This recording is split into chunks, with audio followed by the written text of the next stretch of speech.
Selamat pagi investor Indonesia.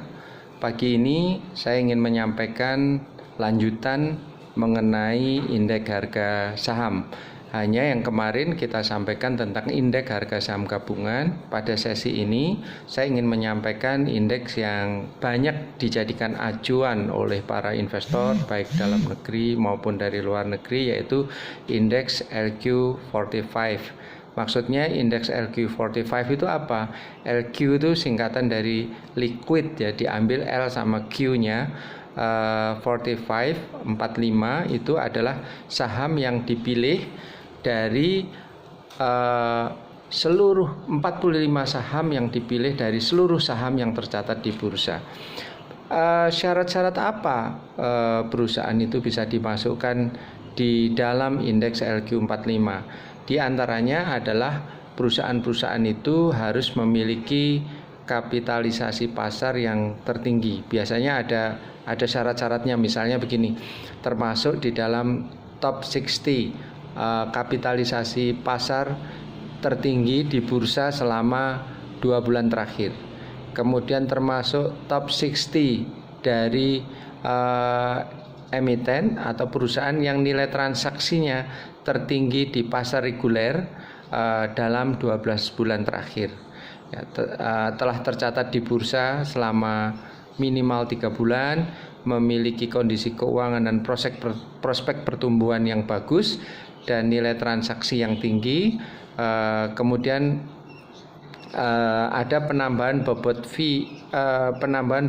dari free floatnya menjadi 100% yang sebelumnya hanya 60% dari porsi penilaian. Jadi ada setidaknya 2 poin di sini, yaitu karena namanya LQ liquid, maka yang masuk dalam 45 saham ini adalah 45 saham yang dianggap liquid. Jadi sudah yang paling liquid, kemudian yang paling besar market cap-nya, kemudian telah tercatat di bursa dan memiliki prospek yang baik. Kemudian ada pertanyaan, apakah kemarin ada pertanyaan, Pak Leo, apakah betul saham LQ45 itu secara umum selalu menguntungkan? Tidak selalu, ya.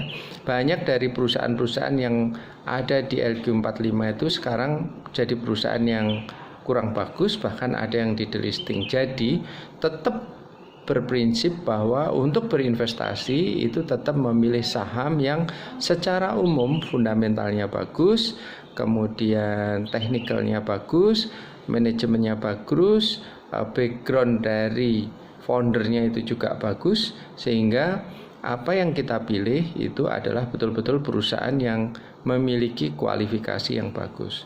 Sehingga kalau ada yang bilang bahwa LQ45 itu adalah jaminan perusahaan yang selalu bagus, tidak juga, ya.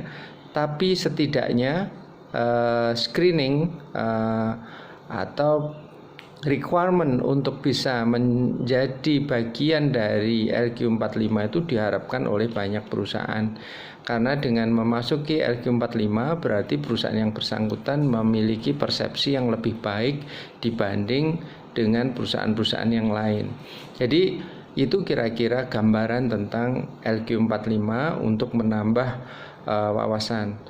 Kemudian ada yang bertanya lagi, Pak Leo, apa sering menggunakan LQ45 sebagai cara berinvestasi? Ya, saya terbuka. Salah satu cara untuk memilih saham yang kita pilih untuk investasi, saya kadang-kadang menggunakan LQ45 karena dia udah di screening.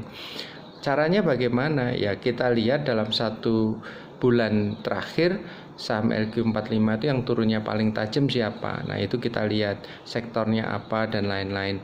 Nah, dari situ nanti kita lihat siapa pemiliknya, kemudian bagaimana fundamentalnya, bagaimana foundernya, tadi pemilik sama founder sama, ya, bagaimana manajemennya dan lain-lain, dan apakah disukai asing atau tidak. Itu tambahan-tambahan yang lain untuk memilih saham di LQ45. Tapi setidaknya itu tadi, bahwa saham LQ45 secara umum lebih memiliki jaminan likuiditas di dalam perdagangan saham.